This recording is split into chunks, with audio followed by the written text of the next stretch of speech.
Chapter 3, Alakazam. It was nighttime at the residency, and all the elements were gathered to discuss what exactly they were going to do about Ponyville's newest visitor. So, he wants you to raise your title and knighthood, Andrew? Does he clarify? Can he actually do that? Well, no, Shirley answered. The president is there so you can, in theory, raise your title, but our knighthoods are tied to us being the elements of harmony. So the only way Trixie could lose her title would be if the element of magic deemed some pony else the new bearer. Then, what's the point in telling Trixie for it then? Carrot Top wondered. Well, I doubt the particular loophole in our knighthoods is common knowledge, Trixie answered, and I could still lose my title as representative. But wouldn't Luna take it off him and give it back to you? Lyra asked. Well, the problem is that the same laws that make registering a title in a duel legal also state that Luna can't reverse a title exchange unless the new title holder is deemed unfit for the position, Trixie said placatingly. Meaning that we would have to prove that he was unfit to be representative before Luna can intervene. Can't we just throw the sorry flake in jail? Raindrops emphasized her statement by banging one hoof into the other. What for? Trixie responded. He's already being billed for the window. I cut him off before he could make any legitimate threat, and any proof of him writing the message as well as choking Big Mac and Pinky is purely circumstantial. Isn't the thought that it was after he came to Ponyville that this stuff happened enough to have him investigated? Carrot Top asked. Not necessarily, Shirley explained. The Visitors Protection Act prevents individuals from being persecuted for a crime on the sole basis of their appearance into a town coinciding with when said crime occurred. Really? Trixie asked. Then why the fuck was the town ready to lynch me when Corona came back? Firstly, that was a different situation. It was more than just the fact of you being here that set him off. Second, that wasn't the law. That was an angry mob. The teacher didn't notice the representative rubbing her chin thoughtfully. No, Trixie, we are not getting an angry mob to lynch Caleb. Let's just keep our options open. Alright, I'm willing to play Discord's advocate here, Lyra said. Why not just face Caleb in a duel, whip his sorry flank, and be done with it? Thought of it, but I'm not going to risk it, Trixie replied. Cadillac-style magic duels may be fairly harmless, with the two unicorns just trying to one-up each other, but a New Orleans magic duel that has only called for magic is allowed. In reality, it's an anything-goes brawl that ends when one combatant is unable to continue. And you think you may lose? Carrot Top asked. I think that he has a lot more time to prepare, Trixie answered, and even if I asked for a month off, he would still have an advantage. What do we do then? Raindrops asked. We keep an eye on him, Shirley answered. So far he's been careful, but he didn't come all this way just to stand around. Once he makes a move, we'll be able to counter him. Trixie sighed. I hate playing defensive, but it's the best plan we have. After a bit more deliberating, the elements decided to call it a night. In the end, Trixie and Ditzy were the last one remaining. Sorry to pull you away from Dinky like this, Trixie said. It's okay. She's had a sleepover with a friend, the mailman replied. So, you're holding up. Oh, you know, there's some pony else out to settle the score, Trixie replied almost dismissively. It ain't exactly new territory for me. But you said he was a friend, the mailman said sympathetically. It's never nice. At first, Trixie was just going to brush it off, but the look on Ditsy's face made her decide otherwise. It is what it is, she replied finally. I've had friendships that have ended on spectacularly bad terms, but this was the first time I actually ended it. But you didn't have a choice, Ditsy argued.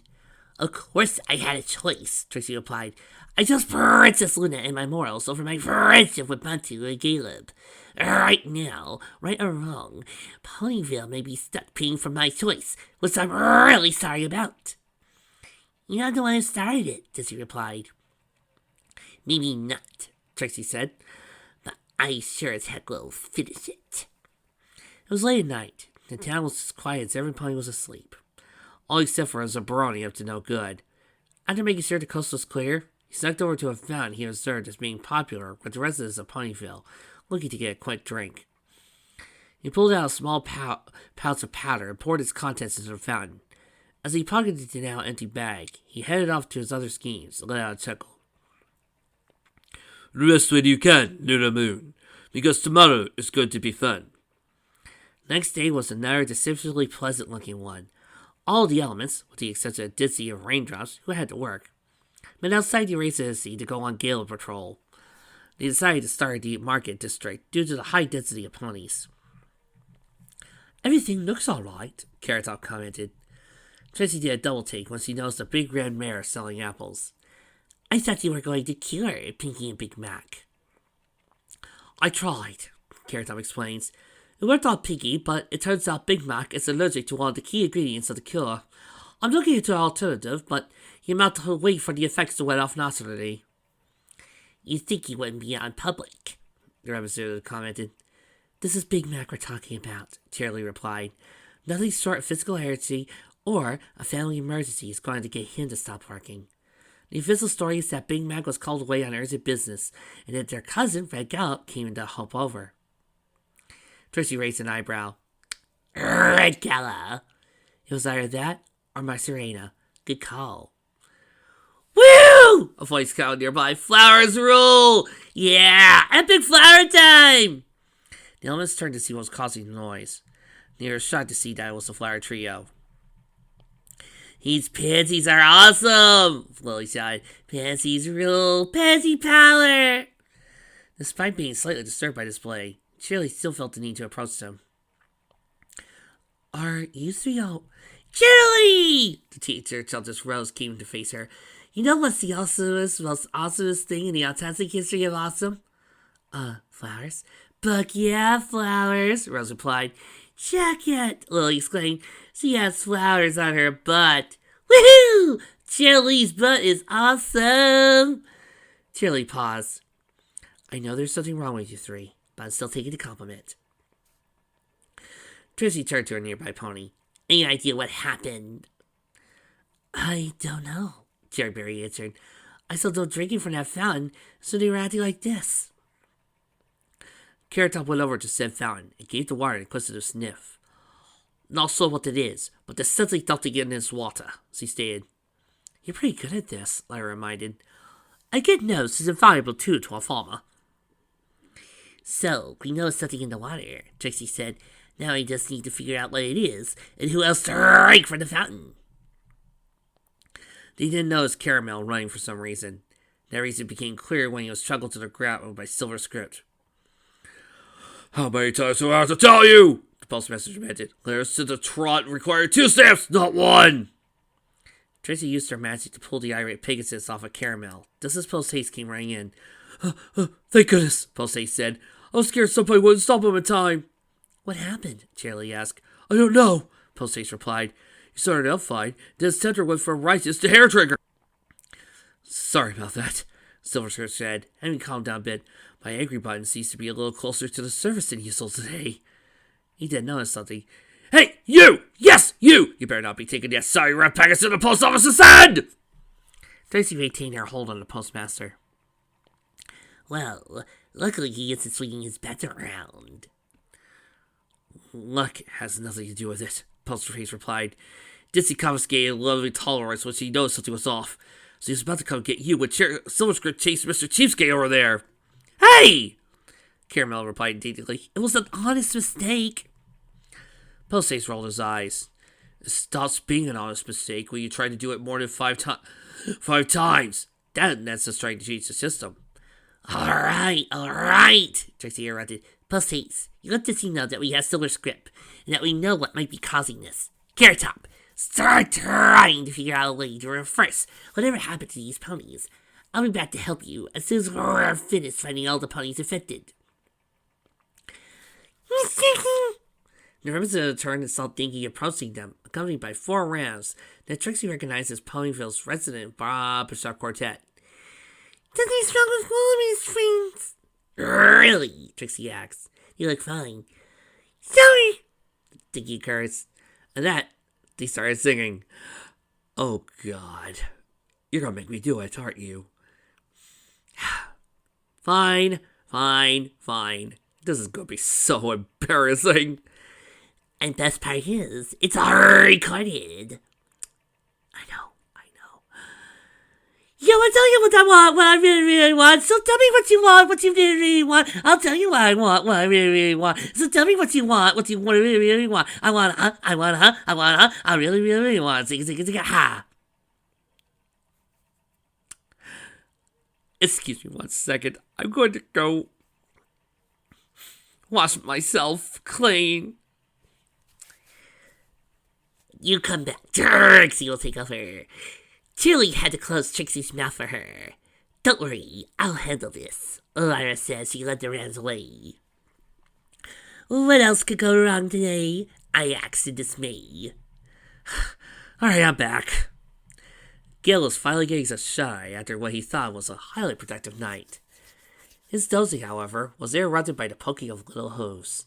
He opened his eyes and saw a young filly with a red mane and big pink bow staring at him. Are you a hobo? She asked.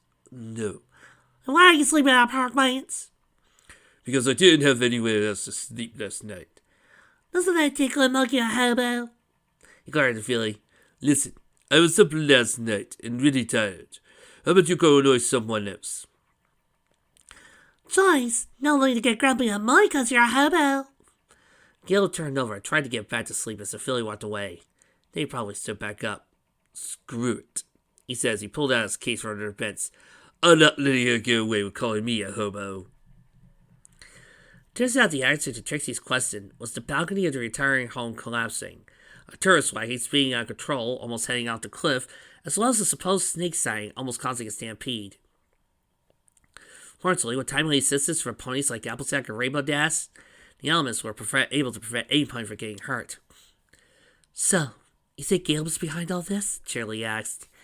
I'm sure of it, Trixie replied. This was bad luck. Even at Ponyville, it's not normal. Anything we could pin on him yet? Nothing yet. Well, we better think of something fast because... Shirley's voice trailed off as she noticed Apple Bloom carrying a strange heart-shaped flower. With her teacher says tickling, she decided to investigate. Trixie, to her credit, did see to question this. She came back to the back alley, where Apple Bloom seemed busy with something. When the young filly noticed the teacher, she suddenly stood her attention. Hello, Miss Shirley. Hi, Trixie. Apple Bloom suddenly exclaimed, appearing to be very nervous. What are y'all doing here? I could ask you the same thing, the teacher responded. What's that behind your back? What's well? The young filly said, attempts to sound innocent. Apple Bloom, the tone in the teacher's voice let the young filly know there was no room for arguments. Reluctantly, Apple Bloom stepped aside, revealing a mixing bowl, various plants and herbs, as well as a sheet of paper. Closer inspection, there was a set of instructions to make a posting called It's a Queuing Mark. Where did you get this? Shirley demanded. Alice was playing a title when he dropped it from me. Apple Bloom explained. He was Destiny. Sure is, Trixie commented. If you spell Destiny Galeb. Apple Bloom tilted her head slightly. That's not how you spell Destiny. Apple Bloom, I don't know what I'm more disappointed about, Shirley said. The fact that you would do something this reckless, or the fact that you would try to cheat your way to something that has meant the natural progression of every young pony. I want Niall, Apple Bloom whined. That's enough, Shirley scolded. Pick up your things. We're going to have a talk about your family about this. Apple Bloom didn't look happy to hear that, but knew better than to argue. We better do something about Caleb, Shirley whispered to the representative before heading off, because I'm starting to reconsider my view of the Litzing situation. Trixie followed the two out of the alley, and watched as the two of her ponies leave. The representative stood there as he tried to think of best course of attack. At that moment, inspiration struck. Trixie took a sharp turn and headed to town hall. Maybe there was a card she could play. Gale was sitting at the outside table, enjoying a haze smoothie when he was approached by Trixie. Did not look pleased. Lula mood, he greeted, clearly looking pleased with himself. You know, when you challenge some pony to a duel, and that pony refuses, you're supposed to accept it and move on. You don't turn your anger against their town. I have no idea what you're talking about. Gale was doing an incredibly bad job of feigning ignorance. And even if I did, Remember, I tried to keep this matter between the two of us. You're the one that refused to settle this face to face. Tracy gaped at Caleb. That's like widely swinging a stick as he approached a pony, then blaming numbers to get hit. Sparring raised an eyebrow. As much as I would like to stick at you for what you did, I was perfectly honorable when I laid out my challenge, and have been nothing but respectful of your refusal. From what I hear, that's very highly debatable. Caleb turned his head slightly, saw an older-looking mare with a green mare and fancy-looking collar. And you, Iris Skull glared at the Zabroni. May I have the town you've been disturbing? The representative has brought me up to speed what you've been doing since coming to town. The blue Zabroni rolled his eyes. As unbiased as I'm sure her report of me was, if you could prove I was behind these occurrences, I'd already be in shackles. Gil mockingly throwed his forehose to prove his point. Maybe not, Tracy replied, but the mayor and I have been talking, and we found a solution. The representative pulled out a piece of paper and laid it on the table. This is an official trespass notice, the mayor stated. You are to vacate Ponyville effective immediately. Gale scoffed. You can't do that. Actually, we can, the mayor replied. Not only have you damaged government property and acted hostile towards the representative, but you have not given a legitimate reason for being here. That, combined with the recent incidences, as well as your history with the representative, may not be enough to charge you for any wrongdoing, but it's more than enough to demand your approval for the sake of public safety.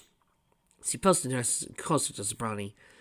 Since there are no trains running today, the representative and I will personally escort you out of town. And if I refuse? Gale asked.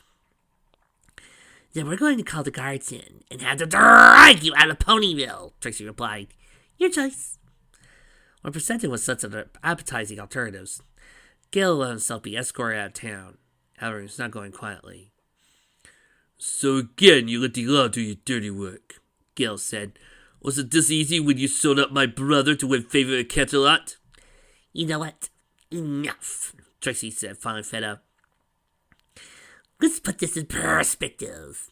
I helped you put your brother away for a crime he actually committed, and you're on a revenge trip. You poisoned those 2 ponies, worked the mood of several more, turned the ram quartet falsetto, contaminated a fountain, drank the filly to make a concoction that would have done who knows what to her. You almost got a dozen ponies killed. How's any pony supposed to feel sympathy for your side? I don't have to justify myself to you, Gale replied fiercely. Maybe not, Mayor answered. But set foot for Ponyville again and you'll be justifying yourself in court. Yes, you made that perfectly clear, Gale replied. But don't think this changes anything. Here we are, Trixie said. The town boundary. Time for you to go. Not quite, Ivory Scroll said. Section 37 clearly states that once issued with a trespass notice, a town official is free to use as much force as they deem necessary to vacate said trespassing individual. So, Gale asked. The mayor then promptly decked his Zabroni with an uppercut to the jaw, knocking him off his horse and over the boundary line. So don't let me catch you in my town again, she answered. Now get out of my seat. To his credit, when Gale was finally able to pick himself up, he staggered away very quickly. The mayor watched him go for a minute, and once he was satisfied and was heading in the right direction, he took to town. All he did was the representative gaping at her. 3-time North Every Middleweight boxing champion, she explained as he walked back. Been 3 years since I've been in the ring, but I keep in shape. Tracy went with the most logical response. Uh-huh. It took a few more steps before the representative was able to sound a little more coherent. Thanks for your help. Sorry you had to get involved. Not at all. Well, I appreciate the work you and the other elements do. As mayor, I have a representative to this town. Still, it's not right that the town got brought into the squabble. Gale was the one who involved the town, not you, Ivory Scroll explained. Well, I do appreciate you taking responsibility for this. Know that I don't blame you. When the 2 mayors arrived at the town hall, they saw Lyra still busy with the Ram Quartet. Any project, Tracy replied. Loads, Lyra responded happily. Take a listen. At that, the Ram Quartet started singing. Somewhere over the rainbow, way up high, there's a land that I heard of Once in a lullaby, somewhere over the rainbow, skies are blue, and the dreams that you dare to dream really come true. William actually has a good range, but gets sloppy when he speeds up, so I'm starting him off something slower until they adjust. Larry explained. Dizzy saw Tracy face off. What? Once he was stirring, he was a safe distance away from the Mad Mayor. Gil turned back to the right of Ponyville. You may have won this round, Lula Moon, but mark my words, round 3 shall be mine. He was about to get to work when he realized that his case of supplies was still in Ponyville. Mark my words, Lula Moon, round 4 shall be mine. It was then he noticed a mule standing nearby, raised an eyebrow. Are you okay? Mule asked. Gil went aside. To be honest, today has not gone the way I expected it to. That sucks. Tell me about it. Well, all in all, a rather eventful episode. I got to sing 2 songs of various quality.